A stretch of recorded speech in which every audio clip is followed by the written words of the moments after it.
A European country has quietly integrated a supersonic ballistic missile designed in China onto Soviet-era fighter jets, giving its air force the ability to strike targets up to 400 kilometers away. The development raises a fundamental question. Why is Serbia, a nation seeking membership in the European Union and maintaining links with NATO, introducing a weapon system that could reshape the military balance in the Balkans?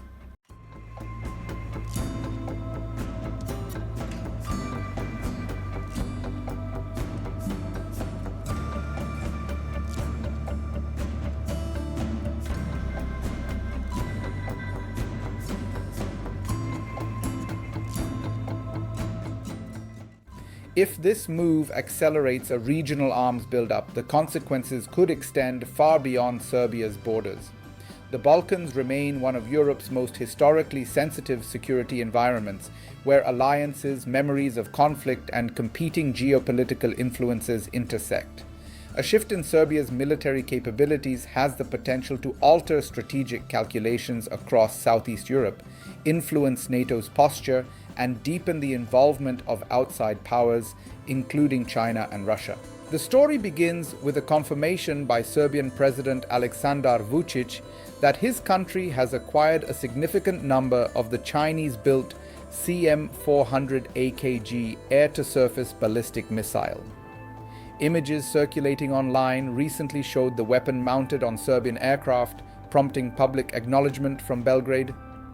According to Vučić, the Serbian Air Force has already modified its fleet of MiG-29 fighters to carry the missile system, and additional units are expected to be delivered in the future.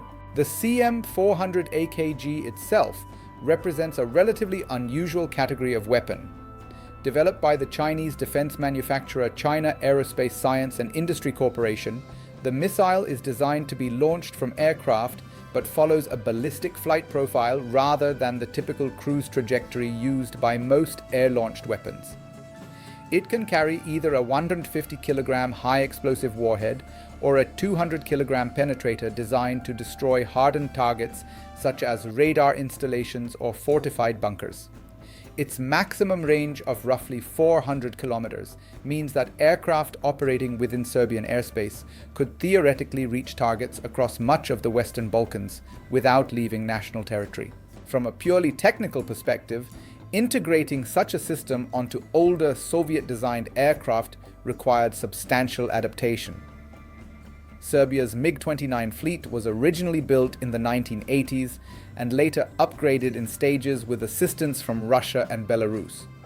Engineers had to modify avionics interfaces, targeting software, and structural mounting points so that the Chinese missile could communicate with the aircraft's fire control systems.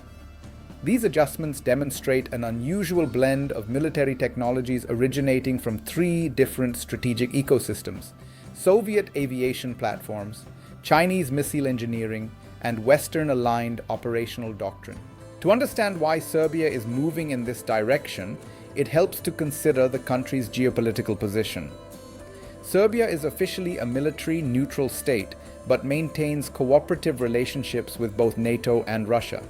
It also aspires to join the European Union, a process that requires political and economic alignment with Western institutions. At the same time, Belgrade has cultivated strong economic ties with China, which has become one of the country's largest investors in infrastructure and industry over the past decade. This multi-vector foreign policy reflects Serbia's historical experience. The Balkans have long been a region where competing powers seek influence, from the Ottoman and Austro-Hungarian empires to the Cold War rivalry between NATO and the Warsaw Pact. After the violent breakup of Yugoslavia during the 1990s, Serbia emerged as the largest successor state but remained outside the NATO alliance.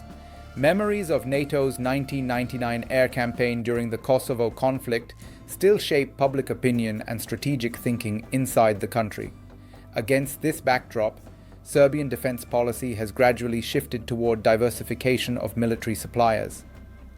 In recent years, Belgrade has acquired the FK-3 surface-to-air defense system from China, a platform broadly comparable in role to systems such as the S-300 or the Patriot. The Serbian armed forces have also purchased Chinese CH-92A armed drones, expanding their reconnaissance and precision strike capabilities. At the same time, Serbia has continued to procure equipment from Western Europe. The government recently finalized a deal to purchase 12 Dassault Rafale jets from the French aerospace company Dassault Aviation. Additional transport aircraft and helicopters have been ordered from Airbus, illustrating Belgrade's effort to maintain strategic flexibility by sourcing equipment from multiple partners rather than relying on a single bloc. Defense spending reflects this modernization effort. Serbia plans to allocate approximately 2.6% of its gross domestic product to military expenditures this year, a level comparable to the NATO alliance's benchmark target. Although Serbia is not a member of NATO, the scale of this spending underscores the government's determination to strengthen its armed forces after decades of limited investment. Not everyone in the region views these developments calmly. Neighboring Croatia, which joined both NATO and the European Union, has publicly criticized the acquisition of the CM-400AKG missiles. Croatian officials argue that introducing long-range strike capabilities into the region risks triggering a competitive buildup of military assets among Balkan states. The concern stems partly from the geography of Southeast Europe. Distances between capitals and major military installations are relatively short. A missile capable of traveling 400 kilometers could potentially reach multiple countries within minutes of launch. While Serbia insists that the system serves defensive purposes, critics worry that its presence may complicate regional security calculations. Serbia's purchase of the CM-400AKG illustrates how these dynamics are unfolding in Europe itself. By adopting a Chinese ballistic missile designed for aircraft launch, Belgrade becomes the first operator of the system on the continent. This step signals that Chinese defense technology is no longer confined primarily to Asia, Africa, or the Middle East, but is beginning to appear in regions historically supplied by Western or Russian manufacturers. Two possible scenarios now emerge. In the first, Serbia successfully integrates its diverse arsenal while maintaining balanced diplomatic relations with both Western institutions and Eastern partners. Under this outcome, the new missile capability becomes one element within a broader modernization strategy, and regional governments adapt to the shift without escalating their own procurement programs.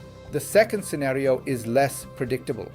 If neighboring states perceive Serbia's expanding arsenal as a direct threat, they may respond by acquiring comparable strike systems or strengthening missile defense networks.